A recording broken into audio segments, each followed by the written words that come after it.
assalaamu aleykum. man Cheikh Tidiane Sy juddu naa wali ridan d'accord naa bi wilaadati ci sama juddu li wilaadati ci juddu gi ma juddu fii manhaji Tijani ci ngirum Cheikh Ahmad Tijani Chérif wali anna nii ndax man Cheikh Ahmad Tidiane Sy su miitu dañu maa tudde min amrin ci ndigal bihi bu jóge ci Cheikh Ahmad Tijani Chérif kon fa jazal ilahu yal na yàlla fay fatan Serigne Babacar Sy mi nga xam ni sammaanii moo ma tudde bihi ci Cheikh Ahmad Tijani Chérif. jot naa ci benn lettre sax amul solo am ku ma laaj ndax cheikh bu mag ba liñ la tudde gis nga Serigne Babacar li mu tagg cheikh est-ce que sañ na dund ba dee te tuddewu ko doom wax leen rekk est-ce que sañ na ko est-ce que sañ na ma tudde beneen cheikh bu dul cheikh bu mag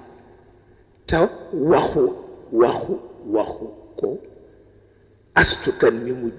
mi ma jur waxuma ko man waxu ko Alaaji Abdu Kan est-ce que kooku jaadu na tur wi itam boroom waxul woon pour mu indi xulo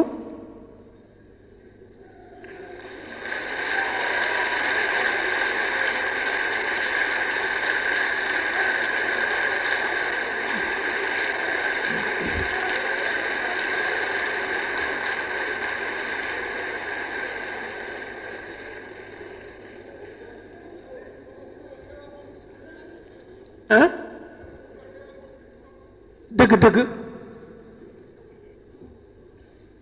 loolu sañu ko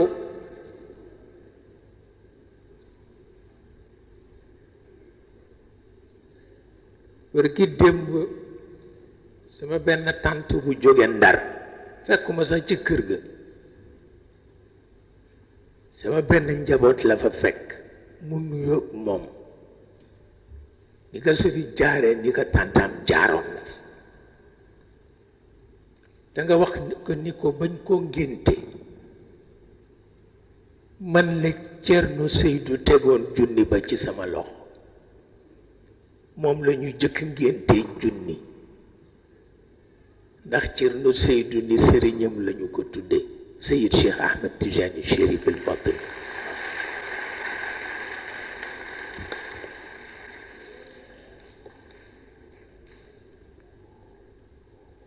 waaw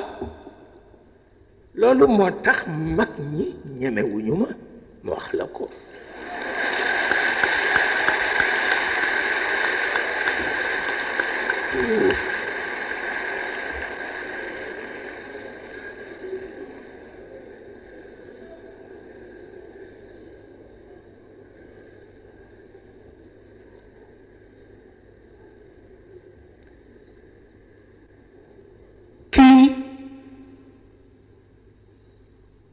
Sëriñ Abbas Sall moo ma ko yónnee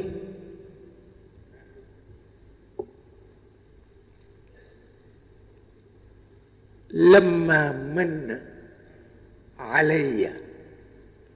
baari'ul xaliqa yàlla bi mutalaati alkalima li fatal fityaan وعين الأعيان غرة جبهة هذا الزمان سيدنا وسمي شيخنا ومولانا أحمد بن محمد التجاني رضي الله تعالى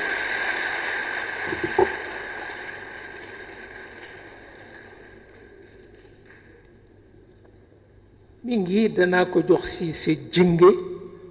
mu jox ko waa kër Serigne Abbas ñu photocopier ko te jox ma original waaw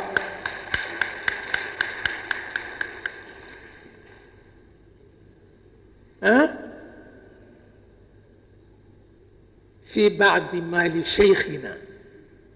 وقرة أعيننا الخليفة الكبير ذي المقام الشهير والده الأبد بقية السلف وفخر الخلف سيدي أبي بكر نجل القطب الرباني والعارف الصمداني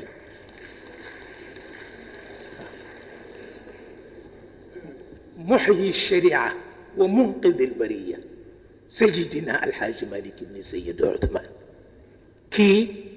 du loxo kenn loxo sëriñ Abbas Sall la moo ko bind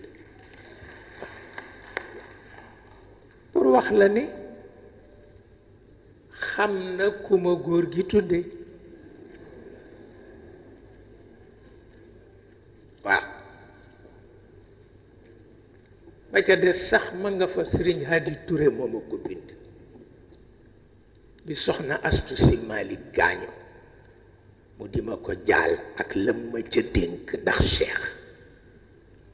bi ci des Alaaji Ibu Saaxo mu ko bind juróom-ñetti fan la ca teg gaañ waaw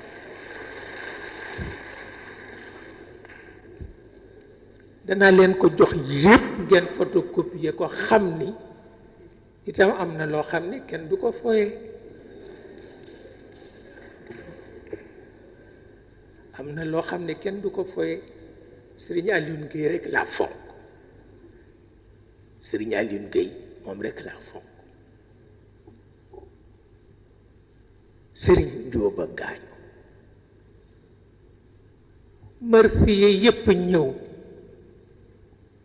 mu ne man sama prix Sëriñ Abbas Sall laa ko jox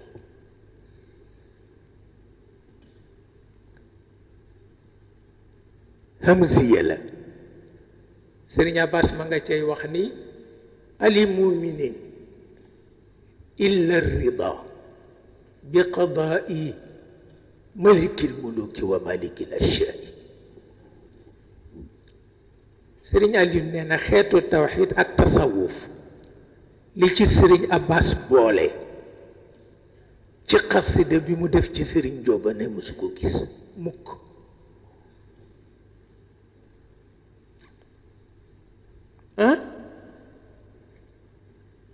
yow maa la yónni si sa jënge xasida bi sunu baay ba def Sëriñ Moussa Ka def ko ci Sëriñ Babacar Sy Sëriñ Moussa Ka benn bu Sëriñ maam Sëriñ Touba def ko ci Sëriñ Babacar Sy ci ndigalu sunu maam bu baax ba Cheikh Anta Mbakke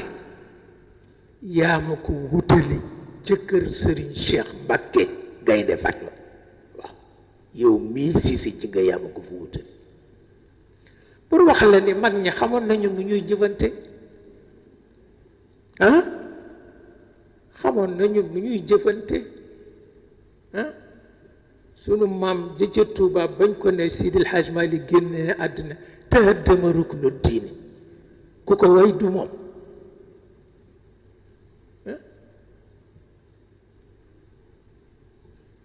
wa saara ila jannati rabbiya maliku kaafiya bu mel noonu xam nga kooku fekk na nekkatu fa ndax am na koo xam ni ku ko ñàkk yëg ko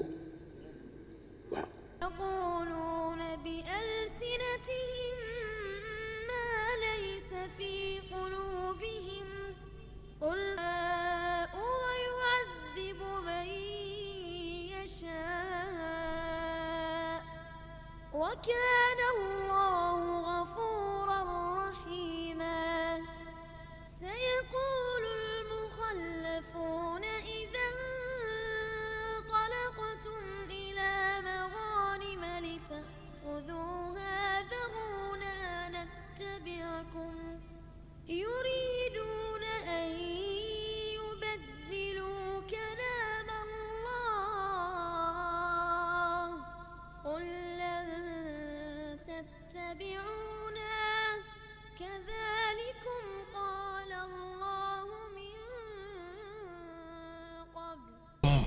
borom laaj bi lii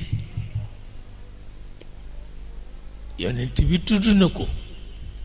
waaye joxewu ci détail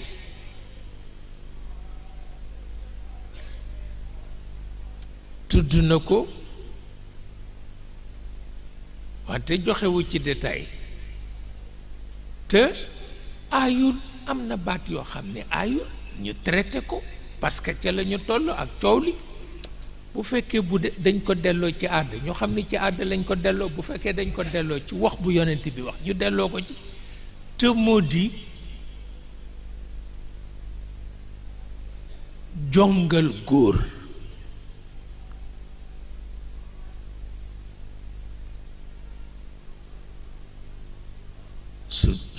sunna sunu maam Ibrahim la ah sunna sunu maam Ibrahim la waaye at yi yépp ñu ngi soow ni bu ci jigéen ñi bokk ak itam ndax yonent bi wax na ci walla waxu ci yonent bi wax na ci wante wax bi mu ci wax waxul ni dagan na waxul ni xaram na moom daal na mu waxe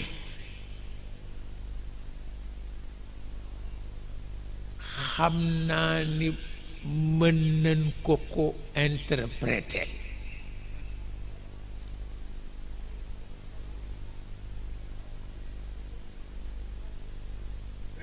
shahid Allah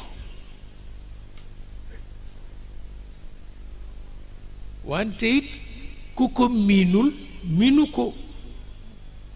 ñu jàmmal leen ci boobu walla mais moom daal la mu ci tudd mooy mën na nekk teraanga jigéen waaye ci charte la wax charte ba nag boo ko seetloo ñetti yëf daf ci aju mooy ki koy def kana spécialiste la walla doo spécialiste instrument bi ñu koy defee ban la ndax dana gaañe walla du gaañ bi ci des nag mooy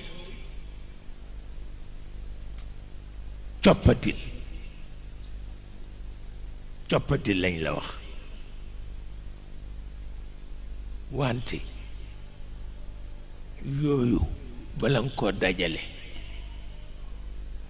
coono dana bare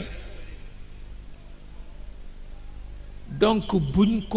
ko xase aada ju mu tëralul dafa am ñoo xam ne dañu yabu ci moom lu mu doon rekk ñu ni jullit yi la te fekk du noonu moom lim ci waxu wax bu wóor la bu tegginu la bu mat a wattandiku la te bari na lu ñu ko weddil ba jamono joxaat ko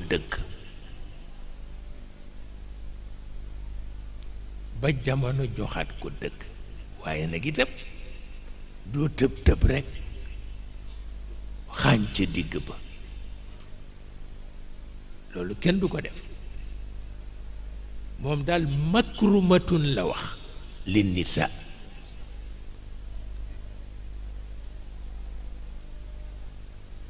loolu rekk la ci wax soo bëggee nga def soo bëggul kay nga bàyyi ndegem góor ñi ay paaxe ngi ci xamuloon li ñuy tuddee paaxe du jeex ci góor ñi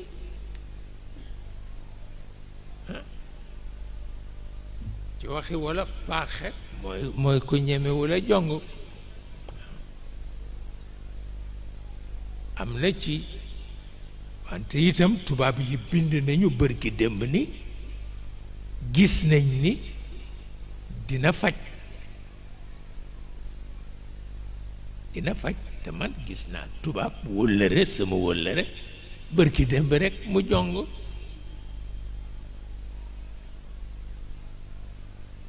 kon nag yonent bi bare na lu ñu koy critiquer lislaam a mel nii lislaam a mel na te fekk demewul noonu yiñ ko critiqué yépp lu mu ci wax rekk lu leer la du ci engagé kooku noonu rekk la maa ngeeg photo bu nga xam ne bu ngeen ko gisoon da ngeen di waar booba Sénégal a ngi tàkk maa ngi toog Modibo Keïta ngi toog ci sama côté droite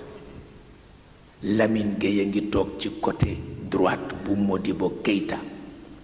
Mamadou Dia ngi toog ci sama côté gauche pour wax la situation bi ni mu garaawe woon Senghor amul sax fu mu toog parce que chaise am lañ ma jox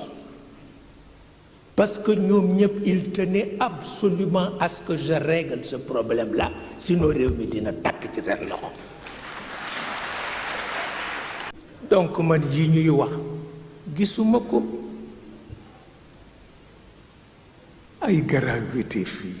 campagne fii nangam fii bu kii waxee déclaration ci suba kii weddi ko ci ngoon yooyu itam réew mi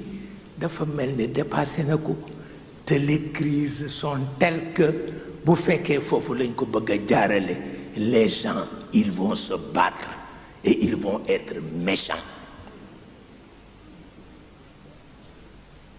te Sénégal lu ko fi jar nekk fi c'est un petit pays avec des gens paisibles des gens tellement gentils des gens cultivés des gens civilisés des gens qui veulent travailler des gens qui sont en contact avec toutes les réalités du monde est-ce que dañ leen di bàyyi pour des histoires d'élection pour des histoires de campagne ñuy reyante ci mbedd mi te duñu am solution fii ak 100 ans jar na ko jaru ko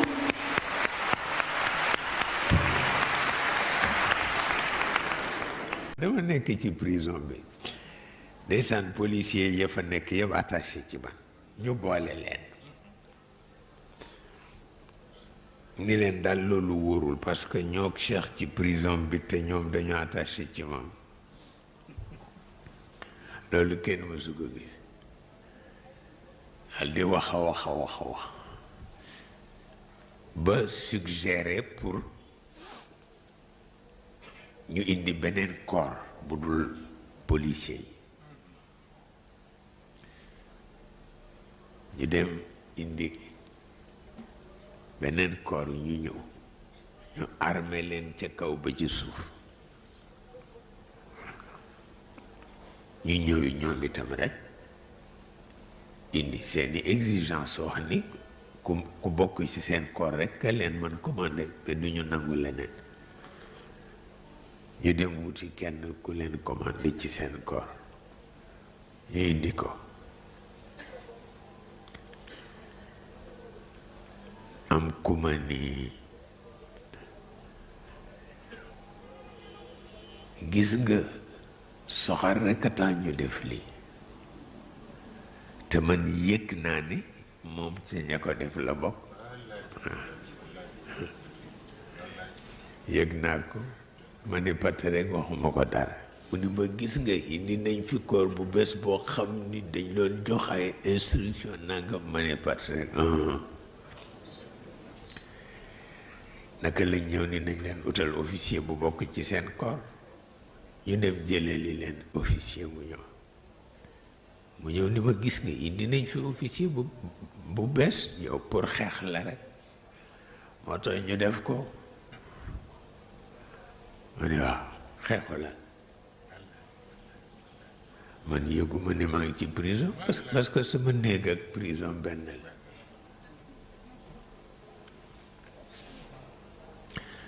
mu ñëw ni ma ki ñu indi ko sévère la kanam ga man sax ñemewu ma ko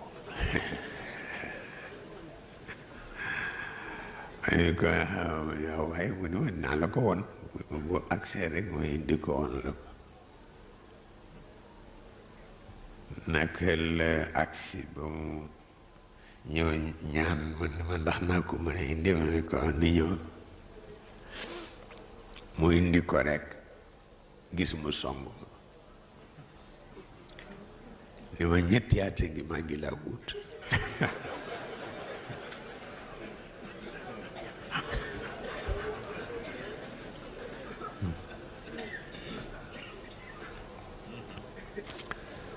daal di daw xaat dem daral ba jënd ñaari xar yi di daal di commencé noos bi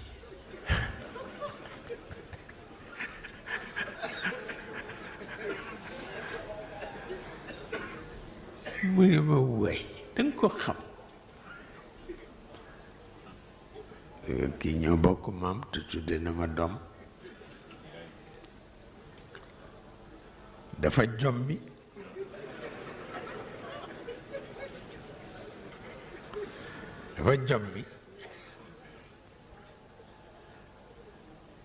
yàlla àtte ñu ni pexe du jeex daldi daw rekk dem ca Senghor ni ko àdduna tukki na ndeke ka nga fa yóbbu nii la mel ak Cheikh Senghor ni leen loolu du dëgg ñu ni ko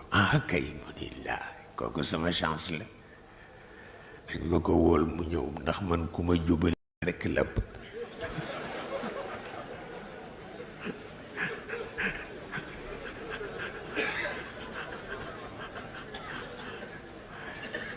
ñu daal di koy wóolu mu ñëw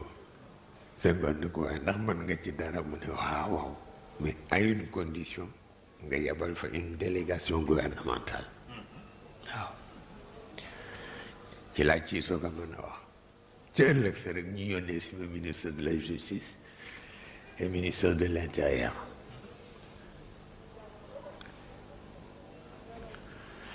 loolu ku ko sa kilifay defal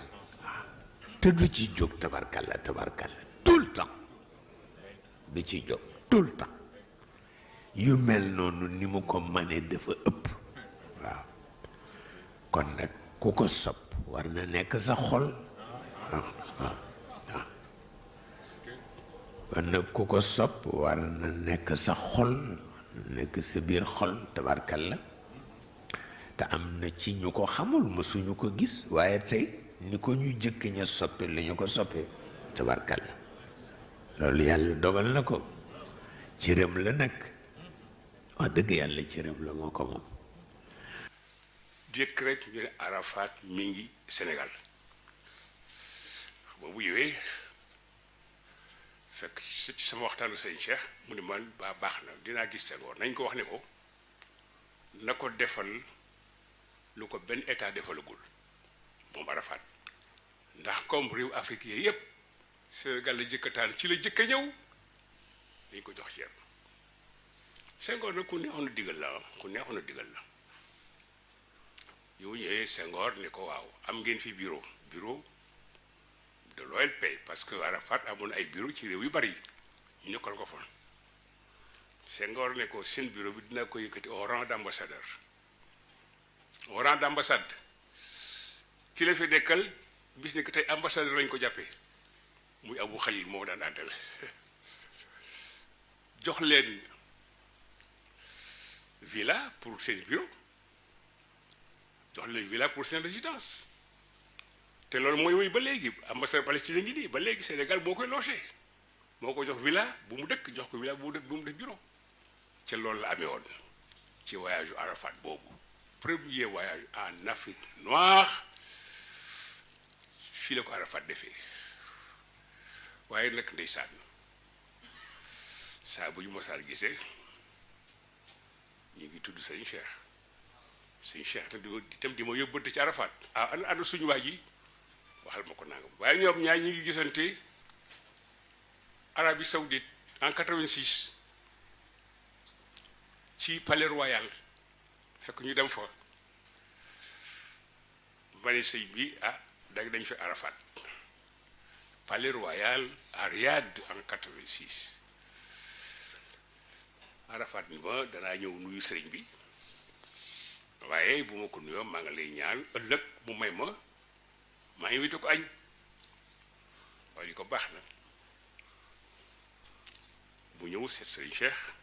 la lendemain ñu dem mu waa gàngooram yépp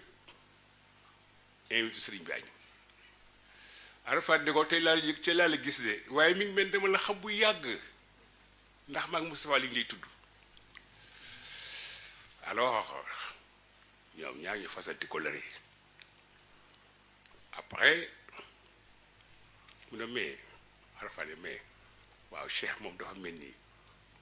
suñu dafa xam suñu affaire yëpp man nga way intellectuel la day jàng journaux yi di jàng livres yi di déglu rajo yi tout Cheikh dara ump ko après gisee nañ ñoom ñaar Tunisie gisee nañ Alger gisee nañ it foo xam ne ci biir Sahara bi la man rek maa ko fekke woon waaye loolu kenn du ko moom kenn du ko nettali dans le Sahara loolu kenn du ko nettali waxtaanu pénc dafa am ak waxtaanu biir nekk loolu pour vous dire que les sages le rôle des sages dans le rayonnement diplomatique du Sénégal kenn ëpp ci rôle Serigne Cheikh moo ci ëpp rôle sax moo ci ëpp rôle wallaay wax dëgg yàlla waaw ba taxante Arafat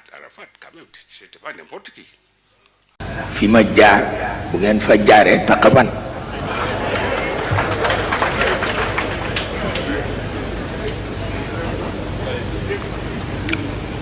daan naa réer ñaari weer kenn du xam fu ma leen ma nekk ci àll bi rek dan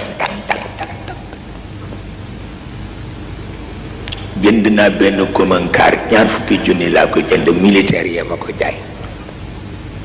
ma amee ko juróom benni at fu ma ko dugalul amul sëriñ Muniru dafa mujj ni ma bindal ko lijaasa nag komankaar bi bindal ko lijaasa nag ndax mu xaddam la léegi te mooy dëgg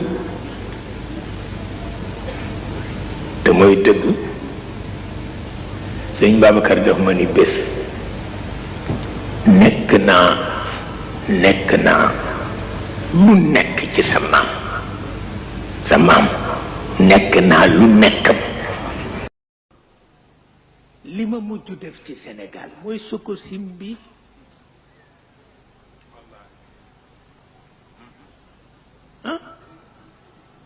te Sococim li ko sabab taalibe ko sabab bu ma yéene jàmm ku xam ni sama wóllëre la tudde na ma doom dajeeg man rek ci hasard à Paris ni ma dama am xaritu allemand yu bëgg a def usine ciment est-ce que doon nangu pour collaborer ak ñoom ma ni ko entièrement d'accord mu indi leen booba président Abdou mi premier ministre ma dem wax ko mu ni ma bu ko kenn yëg buñ ko yëgee mu yàqu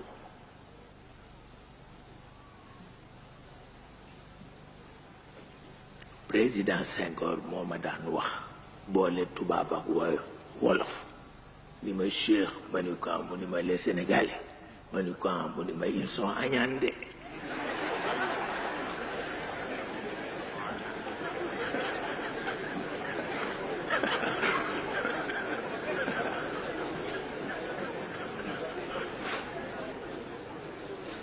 wallahi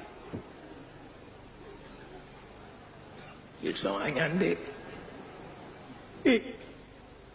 waaye man jàng laa ci wut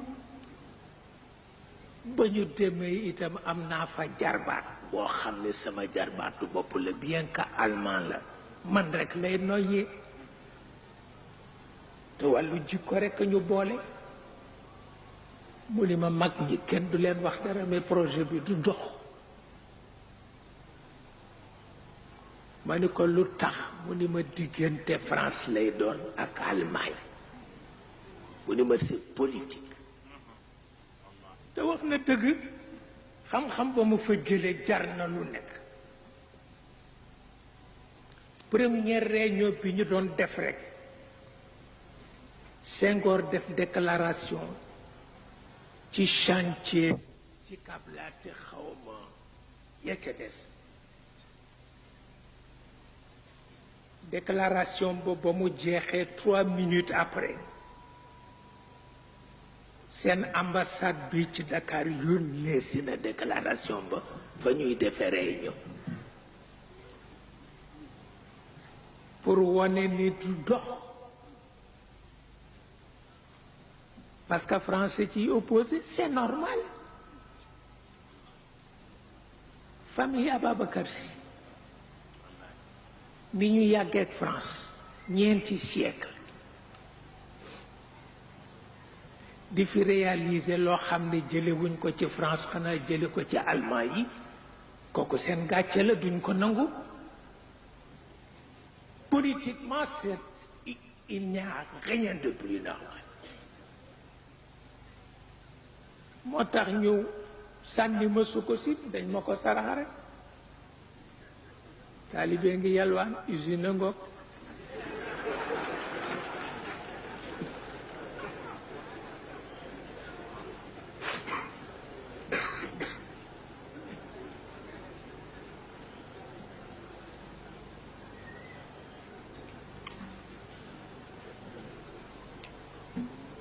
mais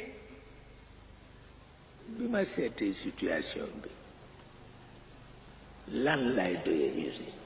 entre nous pour ñu ni ma rek monsieur le président quoi hein ma ni merci président yónnee si ma ndaw Abdou ni bu mu ko bàyyi mukk ndax nit ñi dañ ko tudde leneen ma ni ko je ne suis pas industriel je suis commerçant nii laa gisee Habib Thiam ni ma diñ ko rëccu ma ne ko duma ko rëccu parce que je ne suis pas industriel je suis commerçant axtaaru tijara ala sinaa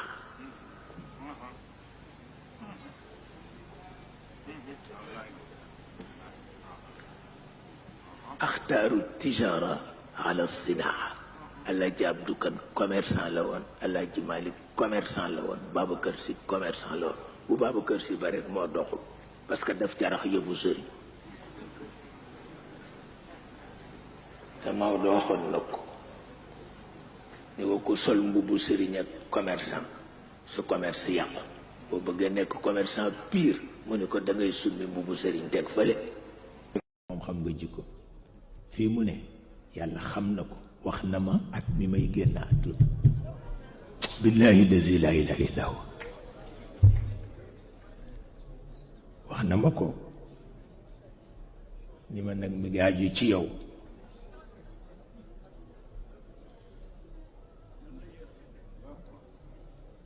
waaye loolu it waaye loolu it dafa bare kenn mënu ko ndax dangay màggata loolu rek la noo ñaan tabarkalla di ko ñaanal kilifa daara yi di ko ñaanal kilifa àdduna yi di leen ko ñaanal yéen ñi nga xam ne ñoom yéen lañu bokkal wëllëre wi te di ko ñaanal sunu bokk yi nga xam ni itam nooy sama sëti bopp yi te bokk ci daayira bi waaw na yàlla wattu leen te wattunu li ma wax ëpp naa xeeb ñaar rekk a fi des mooy yàlla aar nu te sutural nu waaw الكرام قصيدة مطلعها فإليك يا ابن محمد ناداني شيم تحقق جوهر الإنسان فركبت نحوك ظهر كل عجيبة من حكمة ومليحة الأوزان والشوق فيك وهمتي في رغبتي بمجاهل الآيات قد قادني ما منطق إلا ودون تعقل ما عبرة إلا ودون بيان فتزودت نفسي بكل بديعة وبدائع تبقى على الأزمان ورأيت أنك للرسالة حامل